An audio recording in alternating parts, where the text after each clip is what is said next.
Joining me now, Transportation Secretary Sean Duffy. Mr. Secretary, welcome to Fox News Sunday. Thank you, Shannon. I want to start by asking you about the notice to air mission system, or the warning system for pilots that was down overnight. Can you give us an update on where you stand with that?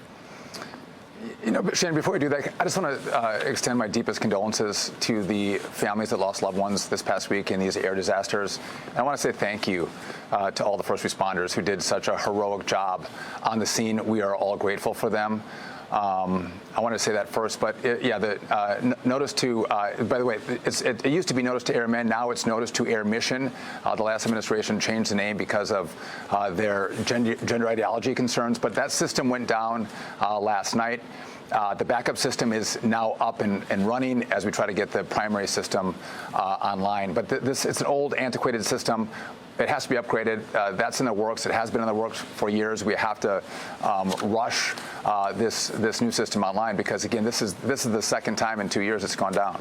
Yeah, and I'm glad that you mentioned the crews that are working around the clock. Living in this area, I drive by that site every morning and every evening, and these people are working around the clock, dedicated and doing everything they can to especially offer some amount of closure or help to these families of the victims there. So hats off to them, absolutely. I want to talk about the situation with staffing and what's been reported about what was going on in the air traffic control tower here in Washington on Wednesday night. New York Times says this: staffing at the air traffic control tower at Reagan National Airport was not normal for the time of day and volume of traffic. That's according to an internal preliminary FAA safety report. Can you offer any more clarity about what was going on that night with staffing?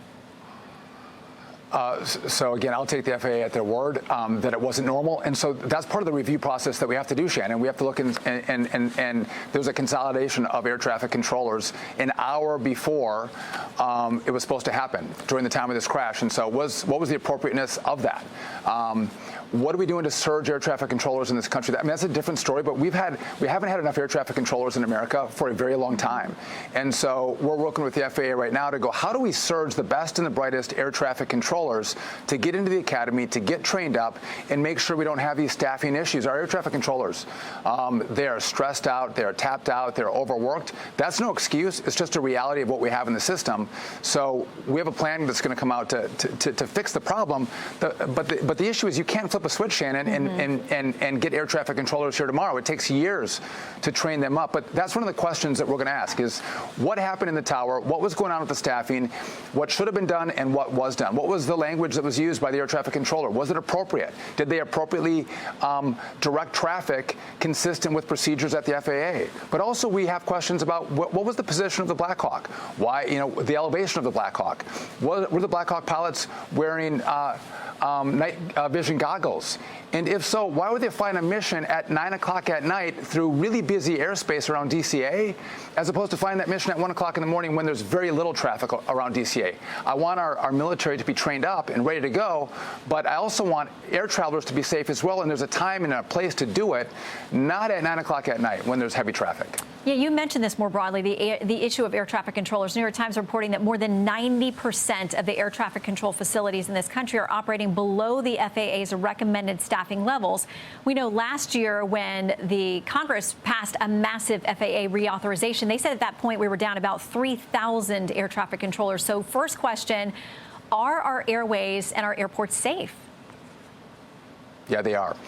We have the safest skies in the whole world.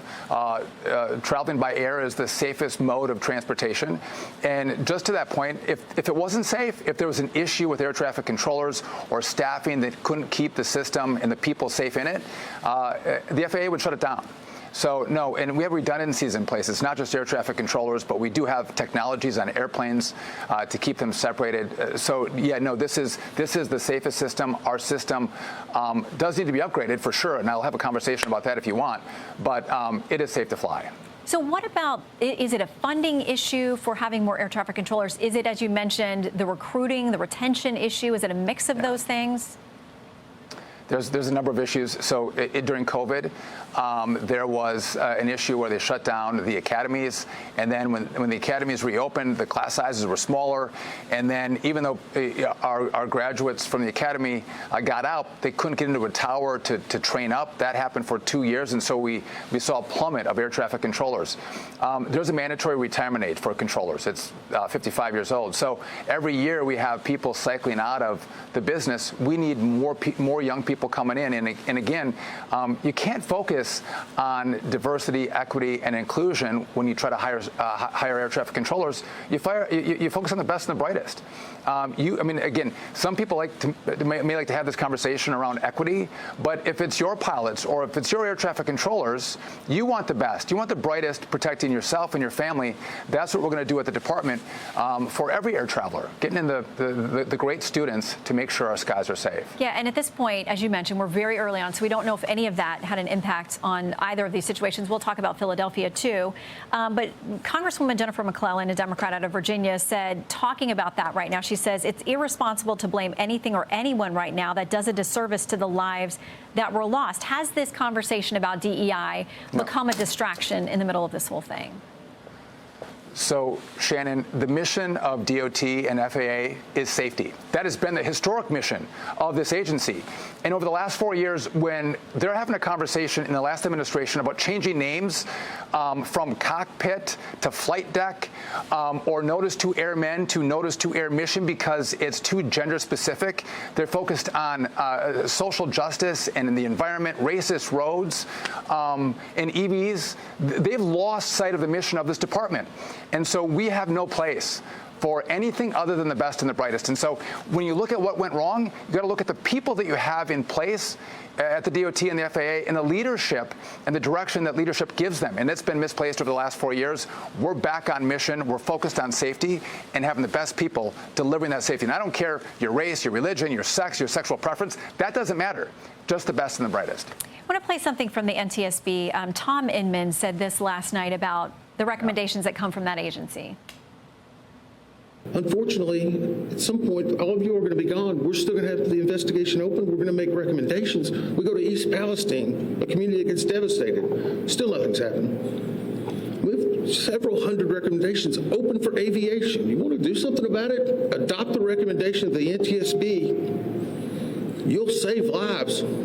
He sounded very frustrated. So when he says NTSB recommendations need to be adopted, who does that mean? Does that mean by Congress, other agencies? What does that mean? So it's partnership, right? It's part of the DOT, the FAA, and it's part of Congress. And so there's a lot of recommendations there. I've talked to the NTSB. We want to put a list together of the top 10, 15 recommendations that they've made, focus on them, and start to implement them. But Shannon, our air traffic control system, a lot of the technology dates back to World War II. We developed the best technology in this country, and other people use it, but we don't implement it here. So we have to have a conversation with Congress, get their best minds, their best resources to come up with a plan to upgrade the American system. It'll make it more efficient. It'll make it safer.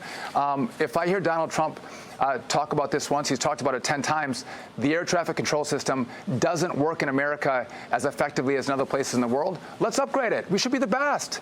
And so, again, I need Congress's help on that one. But there's other recommendations that I'm going to work with the NTSB to categorize them as the most important to least important and start to implement. Well, as a member of Congress, you know it can be a heavy lift to get things done over there. Former member, Mr. Secretary, thank you very much. We appreciate your time and wish you all the best in the challenges of this new job. Yeah. Thank you, Shannon.